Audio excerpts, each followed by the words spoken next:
माता पिता थोड़ा इंतजार करो।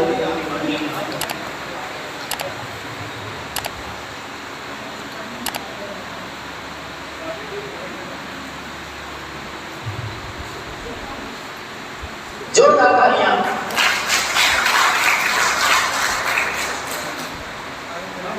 क्योंकि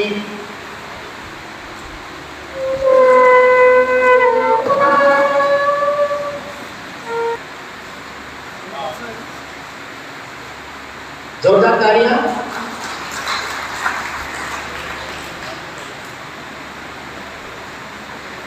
हमें आमंत्रित करूंगा आशीष लता सैनी के पिताजी गांव की बड़ी बेटी भी बैंक में कार्यरत है, वर्तमान में वो मंडावा में एडमिन के पद पर कार्यरत है।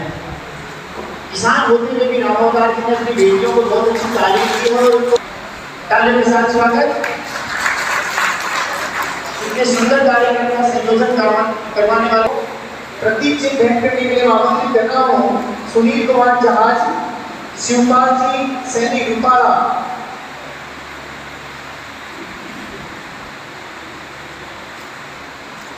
अर्जुन जी सैनी आईएएस को, कविता जी को प्रतीक सिंह भेंट करने के लिए आमंत्रित कर रहा हूँ। किशोर जी सैनी पूर्व पंचायत समिति।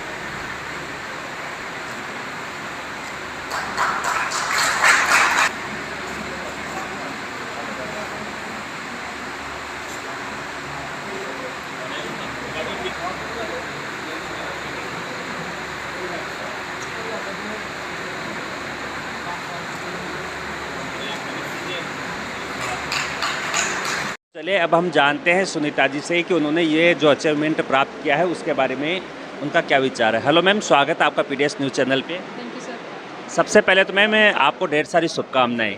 और मैम मैं आपसे ये जानना चाहता हूँ कि जो अचीवमेंट आपने प्राप्त किया है उसको आप किस रूप में देख रहे हो? सर अचीवमेंट का ऐसा है कि हम चाहे जीवन में कुछ भी कर ले, हमें बहुत सरल रहना चाहिए। और ये इस अचीवमेंट में मेहनत भले ही मेरी रही हो, लेकिन मेरी फैमिली का सपोर्ट था और उन्होंने इसको पूरा खाद और पानी दिया, तभी आज ये पुष्प पल्लवित हो पाया है। तो सबका ईश्वर का आशीर्वाद है, माता पिता का आशीर्वाद है, गुरुजनों का सपोर्ट है, भाई बहनों का सपोर्ट है। तो मैम जैसे ये जो अचीवमेंट है इसकी क्या इंपॉर्टेंस है आपकी लाइफ में? सर इसकी इम्पोर्टेंस सबसे ज़रूरी तो ये है कि आप जब सिविल सर्वेंट बन जाते हैं तो आपका उसमें क्या योगदान है, आप क्या क्यों बनना चाहते हैं, और जो आपने टारगेट डिसाइड करा जब आप उन एम्स को अचीव कर लेते हैं तो यही आपकी सबसे बड़ी अचीवमेंट होती है। मैम हमारे चैनल के माध्यम से आप उन स्टूडेंटों को कोई मैसेज देना चाहो जो इसे ऐसे अचीवमेंट के लिए दिन रात मेहनत कर रहे हैं? जी सर बिल्कुल। ये जो अचीवमेंट है ये एक दिन में नहीं मिली, जैसे मैंने पहले भी बताया था, मुझे 5 से 6 साल लग गए इसको अचीव करने में। तो ऐसे में जो युवा पीढ़ी वो हताश ना होए। कई बार हम देखते हैं एग्ज़ाम डिले हो जाता है, कई बार रिजल्ट डिले हो जाता है। तो कलाम सर ने एक बार एक बात भी कही थी कि इंतज़ार करने वालों को उतना ही मिलता है जितना ही कोशिश करने वाले छोड़ देते हैं। तो हमें उम्मीद नहीं छोड़नी चाहिए, हमें लगातार मेहनत करनी चाहिए और हमें सक्सेस ज़रूर मिले। Thank you ma'am. चलिए अब अधिक जानकारी हम प्राप्त करते हैं सर से और उनसे जानते हैं कि ये जो सम्मान समारोह है इनका स्टूडेंट की जो तैयारी होती है उसके ऊपर कितना क्या प्रभाव पड़ता है। हेलो सर, स्वागत है आपका। Thank you.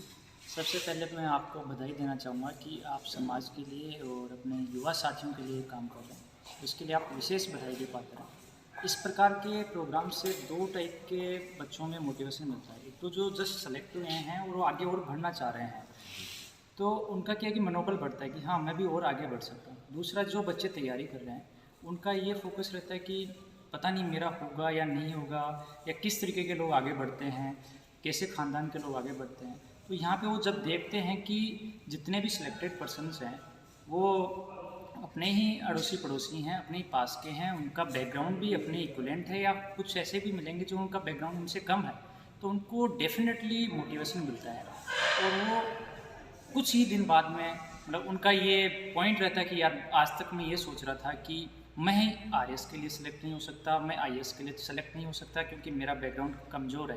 लेकिन जब वो ऐसे प्रोग्राम में जाते हैं उनके बाद में उनका मनोबल बढ़ता है और कुछ ही टाइम बाद में वो अपनी सफलता समाज के बीच में रखते हैं। तो ओबियसली सर ऐसे प्रोग्राम होने से जो सिलेक्ट हुए हैं उनका मनोबल और बढ़ता है और जो तैयारी कर रहे हैं उनका मनोबल बढ़ता है। सर जैसे कि बड़े लेवल की जो प्रतियोगिता होती है उनकी तैयारी भी करने का कोई तरीका होता है क्या, उसके बारे में बताइए ताकि जो स्टूडेंट है उन तक ये पहुंच सके। बिल्कुल सर, आपने सही कहा कि क्या तैयारी का क्या तरीका होता है। तो मैं ये कहना चाहूँगा कि अगर स्मार्ट स्टडी की जाए तो अपन जल्दी सेलेक्ट हो जाते हैं। जैसे कुछ लोग मेरे से पूछते थे कि यार आप कितने घंटे पढ़ते हो, तो मैं मान लो जैसे कहूँ उनको कि 6 घंटे, तो वो कहेंगे कि मैं 6 घंटे पढ़ लूँगा तो मैं IAS बन जाऊँगा। लेकिन ये गलत है, क्योंकि मान लो सभी 6 घंटे पढ़ लेंगे तो उनमें से कौन सेलेक्ट होएगा। सभी 7 घंटे पढ़ लिए, 12 घंटे पढ़ लिए, तो उनमें से सेलेक्ट कौन होएगा। तो उनमें से सेलेक्ट वो होएगा जो स्मार्ट स्टडी कर रहा है। स्मार्ट स्टडी का मतलब मैं आपको समझा देता हूँ। बाकी लोग बोलते तो हैं कि स्मार्ट स्टडी करो, लेकिन होती क्या है ये समझा देता हूँ। स्मार्ट स्टडी का मतलब होता है कि मिनिमम रिसोर्स में मैक्सिमम आउटपुट देना। मतलब आप 6 घंटे की जो तैयारी कर रहे हो उसी में से एग्जाम में आए। ऐसा नहीं हो कि आप पढ़ रहे हो वो एग्जाम के रिलेवेंट ही नहीं हो, तो आप जो पढ़ रहे हो केवल उतना ही पढ़ो जितना एग्जाम में आए। उससे कम पढ़ोगे तो भी दिक्कत है, ज़्यादा पढ़ोगे तो आपका टाइम वेस्ट होगा। तो स्मार्ट स्टडी का जस्ट इतना ही मतलब है कि मिनिमम रिसोर्स मैक्सिमम आउटपुट। और हमारे चैनल के माध्यम से आप स्टूडेंट को कोई मैसेज देना चाहो? मैं स्टूडेंट्स को इतना मैसेज दूंगा कि आप अपने बैकग्राउंड को लेके, अपनी जो 10th 12th या 8th की परसेंटेज या कॉलेज की परसेंटेज को लेके बिल्कुल भी चिंता नहीं करें। क्योंकि मेरे खुद के 10th में 68% थे। उस टाइम में जब मैं IIT के लिए तैयारी करने गया तो लोगों ने कहा कि यार 68% वालों का कहाँ होगा, यहाँ तो मेट वालों का ही नहीं होता, और तू तो वैसे ही गाँव का बंदा है, तेरा कहाँ से होगा। तो उस टाइम मैंने मतलब पूछा लोगों से कि क्या उसका सिलेबस डिफाइंड है। तो मैंने कहा हाँ सिलेबस डिफाइंड है। तो मैंने कहा कि जब और लोग कर सकते हैं तो मैं क्यों नहीं कर सकता। मेरे मम्मी पापा पढ़े लिखे नहीं है तो उससे क्या फ़र्क पड़ता है, मैं तो पढ़ रहा हूँ ना। तो मैं जब सेलेक्ट हुआ तो उसके बाद में मेरे को लगा कि हाँ इसमें बैकग्राउंड का या आपके पीछे के स्टडी बैकग्राउंड का कोई फ़र्क नहीं पड़ता है। तो मेरा संदेश रहेगा कि जिनके भी 10th में 12th में कॉलेज में कम परसेंटेज हैं उनका अचीवमेंट मतलब कम रहा होगा पहले, लेकिन आगे का फ्यूचर का अचीवमेंट क्या होगा वो उनके फ्यूचर की जो स्टडी है उस पर डिपेंडेंट रहेगा। तो मेरा डायरेक्ट ये पॉइंट रहेगा कि आप पढ़ाई करो, लक्ष्य डिसाइड करो अपनी योग्यता के अनुसार, डेफिनेटली आपको सफलता मिलेगी। थैंक यू सर, आपने समय दिया। माननीय श्री महात्मा जी को प्रणाम। वरिष्ठ अधिकारीगण श्री विक्रम सिंह जी, श्रीमती कविता जी, श्रीमती संजना जी और श्री अर्जुन जी को प्रणाम। और मैं माफी चाहूँगी मुझे सभी के नाम का भी याद नहीं। तो समस्त गणमान्य जनों को, अतिथिगणों को प्रणाम एवं प्रिय साथियों को नमस्कार। सबसे पहले तो आप सब लोगों का बहुत बहुत आभार। तो आपने आज ये सम्मान समारोह का आयोजन किया और हमें ये अवसर दिया कि हम आप लोगों से अपने विचार साझा कर सकें और युवा पीढ़ी को प्रेरित कर सकें। अब बात करें अगर सिविल सर्विसेज एग्जाम की, तो ये माना जाता है कि वर्ल्ड का सबसे टफ एग्जाम है, लेकिन मेरा मानना है कि अगर इसे तय रणनीति के साथ तैयार किया जाए तो इतना भी टफ नहीं। मेरी जर्नी शुरू हुई थी 2015 में और UPSC के लिए प्रिपेयर कर रही थी और गाइडेंस की कमी थी तो कुछ गलतियाँ होना स्वाभाविक है और उसका खामियाजा ये हुआ कि मैं UPSC का प्रीलिम्स भी नहीं निकाल पाई। फिर 2018 में जब RS की वैकेंसी आई तो उसमें मैंने अपनी तस्वीर को सुधारा और उसका रिजल्ट भी मुझे मिला और आज फाइनल सिलेक्शन ले ली। तो ये जो 5 से 6 साल की जर्नी थी मेरी, ये कोई सिंपल जर्नी नहीं थी। मैंने भी बहुत से उतार चढ़ाव देखे। सबसे पहले तो जॉब का प्रेशर, सभी साथियों की जॉब लग रही थी और शादी का प्रेशर, वो बेटियों के लिए एडिशनल प्रेशर होता है। सब बोलते थे कि बेटियों की इतना क्यों पढ़ा रहे हो, उनके लिए लड़का नहीं मिलेगा, लड़का मिल गया तो फिर दहेज देने की समस्या होगी। लेकिन मेरी फैमिली का पूरा सपोर्ट मिला मुझे इसमें, स्पेशली मेरी मम्मी का। वो बिल्कुल पढ़े लिखे नहीं, कभी स्कूल में नहीं गए, फिर भी पढ़ाई की इतनी वैल्यू समझते हैं। और मेरी दादी जी भी हमेशा मोटिवेट करती थी कि बेटियों पढ़ो, अपने पैरों पर खड़े हो, अपने माँ बाप का नाम रोशन करो। तो मुझे उनसे भी बहुत प्रेरणा मिलती कि वो उस पीढ़ी की होकर भी आज की सोच रखती है, तो मैं मेहनत करने से कुछ करूँ। तो देखो कामयाबी मिलना बात की बात है, लेकिन हम मेहनत भी ना करें ये गलत है। और इसके अलावा पति का मुझे पूरा सपोर्ट रहा कि सिविल सर्विसेज का ड्रीम भी उनका ही था। मैंने कभी इस सर्विसेज के बारे में ज़्यादा सोचा नहीं था, उन्होंने मुझे गाइड किया।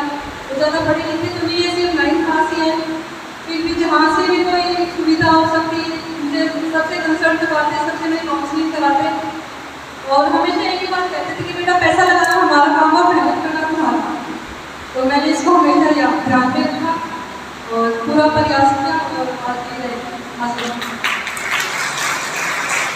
तो यहाँ पर से सभी समाज के लोगों से मैं निवेदन है कि आप भी अपने बच्चों को पढ़ाएं और उनकी प्रतिभा को पहचान कर उन्हें सही दिशा दिखाना, ये आपका कर्तव्य है। सिर्फ पैसा लगा देने से आपकी रूटीन पूरी हो जाती है, बच्चा किस भाव पर जा रहा है, वो सही ट्रैक पे है भी या नहीं, इसको देखना भी आपका कर्तव्य है। और स्पेशली बेटियों को पढ़ाएं। आजकल फेसबुक पर एक पोस्ट वायरल हो रही, अगर आपने ध्यान दिया हो वो इस तरह से है कि शादी हो या ओलंपिक्स, हमेशा लड़कियों से ही उम्मीद की जाती है कि गोल्ड लेकर आएंगे। तो इस बात पर बहुत ध्यान देना चाहिए हमें। इसका मैसेज ये है कि बजाय अपने शादी में दहेज देने की, वो पैसा आपकी शिक्षा पर खर्च करें, वो जीवन भर एक समान की जिंदगी जी पाएंगी, ना सिर्फ अपना भविष्य बल्कि अपनी आने वाली पीढ़ी का भविष्य सुधार करें। तो मेरा आप सबसे निवेदन है कि आप अपने बच्चों को, अपने बेटों को सबको बनाएं। और अंत में मैं 2 पंक्तियां कहना चाहूँगी। कोशिश कर हल निकलेगा, आज नहीं तो कल निकलेगा। कोशिश कर हल निकलेगा, आज नहीं तो कल निकलेगा। अर्जुन के 30 साल मनुष्य से भी जंग निकलेगा। धन्यवाद।